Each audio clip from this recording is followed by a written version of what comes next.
부형들아, 내가 지금 여러분 앞에서 변명하는 말을 들으라. 그들이 그가 히브리 말로 말함을 듣고 더욱 조용한지라. 이어 이르되, 나는 유대인으로 길리기아 다소에서 났고 이 성에서 자라 가말리엘의 문화에서 우리 조상들의 율법의 엄한 교훈을 받았고 오늘 너희 모든 사람처럼 하나님께 대하여 열심히 있는 자라. 내가 이 돌을 박해하여 사람을 죽이기까지 하고 남녀를 결박하여 옥에 넘겼노니 이에 대제사장과 모든 장로들이 내 증인이라.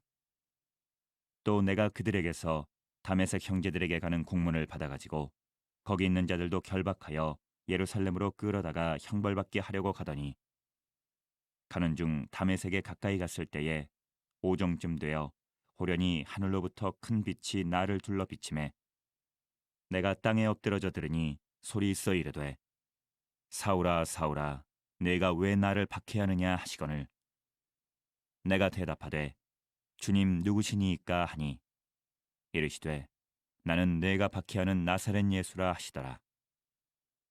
나와 함께 있는 사람들이 빛은 보면서도 나에게 말씀하시는 이의 소리는 듣지 못하더라. 내가 이르되, 주님 무엇을 하리이까? 주께서 이르시되, 일어나 다메섹으로 들어가라. 내가 해야 할 모든 것을 거기서 누가 이르리라 하시거늘 나는 그 빛의 광채로 말미암아 볼 수 없게 되었으므로 나와 함께 있는 사람들의 손에 끌려 다메섹에 들어갔노라. 원작은 The Incredible Hulk, 놀라운 헐크라는, 엄청난 헐크라는 그런 제목을 가지고 있는데 그 극 중에 주인공이던 데이비드 배너 박사라는 인물이 나옵니다. 이 데이비드 배너 박사는 평소에는 굉장히 지적이고 차분하고 온화한 성격의 인물입니다. 호남이었습니다. 그런데 화가 나면은 무지막지한 덩치와 어린아이의 지적 능력으로 돌아가서 모든 것을 파괴하는 아주 난폭한 성격의 녹색 괴물로, 헐크로 변하게 됩니다. 어렸을 적에 보았던 그 드라마 속에서 이처럼 한 사람이 완전히 다르게 변화되는 것을 보면서 참 신기하고 놀라웠던 기억이 있습니다. 여러분, 그러나 더 놀라운 것은 허구 속의 인물이 아니라 바로 현실 속에서 똑같은 사람임에도 불구하고 이전과 완전히 다른 삶을 사람이 있다는 것입니다. 성경에 보면 그런 인물들이 나오는데 오늘 대표적인 인물로 바울을 뽑고 싶습니다. 바울이 바로 그러한 인물이었습니다. 바울은 자신에 대한 유대인들의 오해와 편견으로 여러 어려움을 겪게 되었습니다. 그는 가는 곳마다 평탄하지 않고 크고 작은 어려움 속에서도 오직 주님의 도를 전하는, 복음을 전하는 복음 전도의 길을 걸어갔습니다. 그가 만약 이전에 사울처럼 살았다면 그러한 고통과 어려움을 겪지 않아도 되었을 것입니다. 많은 군중이 그를 결박하며 때리고 또 옥에 가두었습니다. 그리고 야유하고 죽이려 합니다. 그러나 바울은 자신을 향한 하나님의 온전하신 뜻을 이루기 위해서 그의 결단은 조금도 흔들리지 않는 것을 볼 수가 있습니다. 그가 주님을 만나고 그 이후로 복음에 대한 열정, 내가 주님을 위해 살겠다는 그 열정이 전혀 변하지 않는, 마치 우리는 상황과 여건에 따라서 들쑥날쑥하지 않습니까? 그러나 바울은 놀랍게도 전혀 흔들리지 않는 그런 모습을 보이는 것을 볼 수가 있습니다. 사도행전의 마지막 장들은 바울의 변론으로 채워져 있습니다. 그는 예루살렘 사람들 앞에서, 그리고 산헤드린 앞에서, 또 총독인 베릭스와 베스도 앞에서, 또 아그리빠 왕, 로마의 황제였던 가이사 앞에서도 자신을 변론합니다. 그리고 그가 변론하는 내용은 모두 하나님의 사랑을 전하는 복음 증거임을 알 수 있습니다. 그의 첫 번째 변론이 시작되는 오늘 본문의 사도행전 22장에서 바울은 분노한 예루살렘의 군중들 앞에 서 있습니다. 이는 마치 예수님을 십자가에 못 박으라고 외쳤던 그 군중들을 연상케 합니다. 바울의 앞에 있는 군중들은 모두 바울을 혐오하면서 미워했습니다. 야유를 보냈습니다. 그리고 그는 그러한 군중들 앞에서 변론하기 시작합니다. 1절과 2절의 말씀입니다. 부형들아, 내가 지금 여러분 앞에서 변명하는 말을 들으라. 그들이 그가 히브리 말로 말함을 듣고 더욱 조용한지라. 이어 이르되. 히브리 말로 자신을 변론하기 시작하는 것입니다. 여러분, 우리가 보통은 억울한 누명을 쓰고서 이것을 변론할 기회가 주어진다면은 자신의 억울한 부분이나 또는 이제 오해의 원인이 된 그런 부분들을 언급하면서 변명을 하죠. 그러나 바울은 그 군중들 앞에서 그동안 유대인들이 오해하는 것처럼 자신은 모세의 율법을 어길 마음이 전혀 없다는 것을 강조하며 이야기를 시작합니다. 그러나 그는 다른 내용으로 자신을 변론하고 있지 않습니다. 그가 변론하는 내용은 이런 것입니다. 3절과 4절 말씀을 보겠습니다. 나는 유대인으로 길리기아 다수에서 났고 이 성에서 자라 가말리엘의 문화에서 우리 조상들의 율법의 엄한 교훈을 받았고 오늘 너희 모든 사람처럼 하나님께 대하여 열심히 있는 자라. 내가 이 돌을 박해하여 사람을 죽이기까지 하고 남녀를 결박하여 옥에 넘겼노니. 여러분, 우리 생각 같아서는 어떤 자신에 대한 변명 이런 것을 할 수 있는 그런 상황인데 자신의 목숨을 보존하기 위해서 그렇죠? 그런 상황이었음에도 불구하고 이 바울의 변론은 전혀 다른 내용을 이야기하고 있습니다. 자신을 죽이려는 사람들 앞에서 나는 죄가 없으니까 풀어달라고 말한 것이 아니라 오히려 모세의 율법에 관해서 누구보다 열심히 있던 자신은 그로 인해서 그리스도인들을 박해하고 또 그들을 감옥에 가두었고 또 죽이기까지 하였던 자신의 지난 과오를 그들 앞에서 이야기를 하고 있습니다. 군중은 모세의 율법을 철저히 지키는 입장에서 바울을 죽이려고 합니다. 그들 앞에 바울은 자신도 이전에 군중 속의 한 사람이라 소개하면서 어떤 것이 떠오르죠? 그렇죠. 사도행전 7장에 보면은 스데반 앞에서 그 스데반이 이런 똑같은 상황 앞에서 군중들에게 날라오는 돌에 맞아서 순교를 하죠. 그 상황 가운데 바울이 있었습니다. 그러나 놀랍게도 이 바울의 모습, 바로 지금 이 상황이 바로 스데반의 모습이었다는 것입니다. 그는 자신이 왜 이렇게 변화되었는지 그 이유를 설명하고 있는 것을 6절에서 8절에 볼 수가 있습니다. 가는 중 다메섹에 가까이 갔을 때에 오정쯤 되어서 호련히 하늘로부터 큰 빛이 나를 둘러비치매 내가 땅에 엎드려져 들으니 소리 있어 이르되 사울아 사울아 내가 왜 나를 박해하느냐 하시거늘 내가 대답하되 주님 누구시니까 하니 이르시되 나는 내가 박해하는 나사렛 예수라 하시더라. 우리가 잘 아는 말씀이죠. 놀랍게도 사도행전에는 9장과 22장, 26절에 이 사도 바울이 주님께서 사도 바울을 만나 주셨던 그 구원의 그 역사의 현장을 그대로 기록하고 있는 것을 볼 수가 있습니다. 한 번이면 족하지 왜 사도 바울은 3번씩이나 그런 것을 강조했을까요? 그 주님을 만났던 그 기억이 굉장히 중요하기 때문입니다. 여러분 그렇지 않습니까? 우리가 주님의 일을 할 때, 신앙생활할 때 무엇이 필요합니까? 주님을 만났던 그 감격, 은혜 받았던 그 감격으로 인해서 우리가 힘들고 어렵지만은 그 상황을 이겨나갈 수 있는 것입니다. 사도 바울의 모습이 바로 그런 것이었습니다. 바라옵기는 저러분들의 삶 가운데도 이 주님을 만났던 기억을 절대로 잊지 않는, 어렵고 힘들지만 그때마다 주님이 나를 만나주셨다, 하나님께서 나를 자녀 삼아주셨고 사명자로 세워주셨다, 이 믿음을 잃지 않는 우리 성도 여러분 되시기를 소망합니다. 다메섹에 가는 길에 바울은 하늘로부터 큰 빛에 둘린 채 그 자리에서 쓰러지고 맙니다.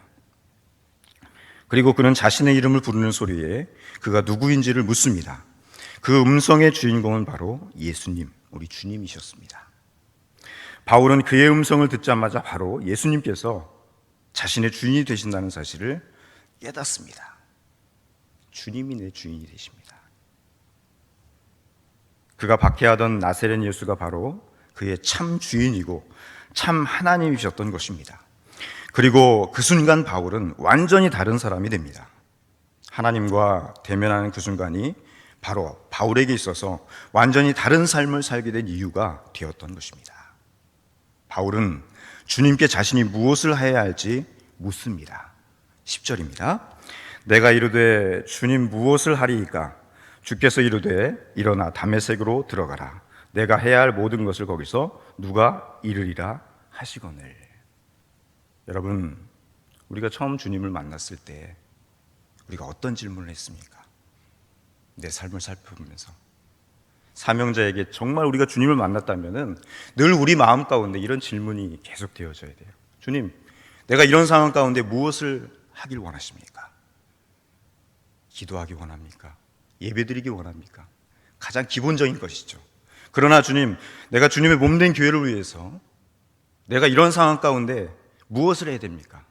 이 아침에도 하나님 앞에 이 질문을 우리가 첫째에게 기도로서 아뢰고 응답받는 그런 시간이 되어야 될 줄 믿습니다. 이후에 바울은 주님의 명령에 따라서 다메섹에 머물면서 그 지역에서 유대인들에게 존경받았던 아나니아라는 그 아나니아를 만나게 됩니다. 주님께서는 바울을 만나 주셨고 그를 완전히 굴복시키셨습니다. 그동안 바울이 쫓던 인생은 하나님의 뜻을 오히려 거부하면서 반대로 살았던 그런 삶이었습니다. 그러나 이제는 그는 주님의 명령에 따라서 그 명령에 죽음마저 기꺼이 드릴 수 있는 그러한 삶으로, 그러한 자로 변화되었던 것입니다. 주님께서는 바울의 지난 과거를 들춰내시거나 그 죄로 인해서 어떠한 형벌도 내리지 않으신다는 사실을 우리가 알아야 됩니다. 우리가 신앙생활을 하다 보면은 자꾸 과거에 연연하는 분들이 있습니다. 내가 이런 죄를 지었고, 내가 이런 잘못을 했고, 어디 그러나 우리가 주님 앞에 순종하는 마음으로 나갈 때 그런 생각이 듭니까? 아닙니다. 그건 마귀 사탄이 주는 그러한 생각입니다. 우리가 주님의 일을 하고자 하면은 끊임없이 우리는 이 바울이 걸었던 생애처럼 과거를 묻지 않으시는 주님, 그리고 미래를 향하여서 우리에게 사명을 주시는 오직 주님의 사명자로 살아갈 수가 있다는 것입니다. 그것이 바로 우리의 모습이 되어야 될 줄 믿습니다. 그러한 바울을 주님께서는 멀리 이방인들에게 주님의 사랑을 전하길 소망하셨습니다. 그래서 좀 더 구체적으로 바울에게 사명을 주시는 것을 볼 수가 있습니다. 21절의 말씀입니다. 나더러 또 이르시되 떠나가라, 내가 너를 멀리 이방인에게로 보내리라 하셨느니라.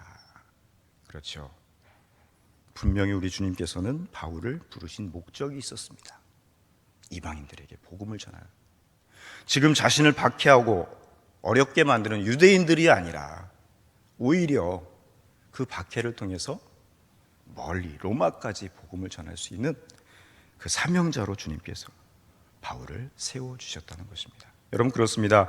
우리가 주님의 일을 할 때 때로는 내 뜻과 내 계획 가운데 주님, 내가 여기서 일을 해야 되겠고, 내가 좋아하는 일을 해야 되겠고, 그렇게 우리가 나아가지만 때로는 주님께서는 우리의 사역의 방향과 또 순종의 방향을 돌리실 때가 있습니다.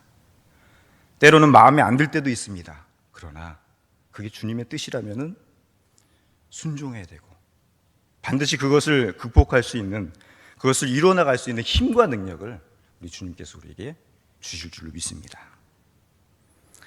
바울은 오직 하나님의 명령에 순종하였습니다.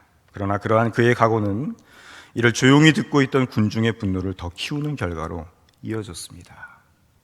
22절과 24절에 이렇게 말씀하고 있습니다. 이 말하는 것까지 그들이 듣다가 소리질러 이르되 이러한 자는 세상에 없애버리자, 살려둘 자가 아니라 하여 떠들며 옷을 벗어던지고 티끌을 공중에 날리니 천부장이 바울을 영내로 데려가라 명하고, 그들이 무슨 일로 그를 대하여 떠드는지 알고자 하여 채찍질하며 신문하라 한대. 군중들의 분노, 얼마나 바울이 이 공포감, 두려움이 밀려왔을까요? 그러나 그 공포감, 두려움, 그것은 주님의 사명 앞에, 주님의 확실한 순종 앞에 결코 방해할 수 없는 아무것도 아닌 것이었습니다. 여러분들, 무엇이 두렵습니까? 사명자는 두려워할 필요가 없습니다. 왜 그렇습니까? 주님께서 함께 하시고 주님의 뜻에 순종하며 가는 길은 반드시 그 길이 축복의 길이고, 또 하나님께서 힘들고 어렵지만은 그것을 통해서 하나님 나라의 확장을 위해서 쓰임받는 귀하고 복된 길로 우리를 인도해 주신다는 것입니다. 여러분, 바울은 자신을 죽이려는 자들 앞에서 오직 주님의 복음을 전하는 일에 힘썼습니다. 자신의 억울함을 변명하기보다 그는 예수 그리스도를 오해하는 많은 군중들 앞에 주님을 변호하면서 그의 대변인이 된 것입니다.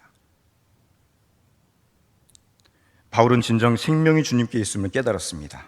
주님께서 참 생명이 되시고 그 생명을 전하는 것이 지금 자신에게 있는 목숨보다도 더 소중하다는 것을 잘 알고 있었습니다.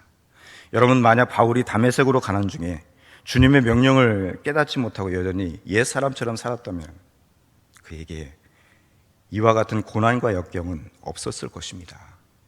예전대로 그대로 살았으면 편안하고 쉼이 있는 그런 삶을 살았을 것입니다. 그러나 그는 자신의 죄를 깨닫고 세례를 받고 완전히 새 사람으로 변화되었습니다. 이전과 겉모습은 같았지만 그의 속은 완전히 다른 사람이 된 것입니다. 여러분, 오늘 말씀을 통해서 주님께서는 우리를 당신의 생명을 힘입어서 하나님의 자녀로 삼아주시고 천국 백성으로 살아가게 하셨습니다. 따라서 우리도 주님의 그 생명을 매일매일 확인해야 되겠습니다.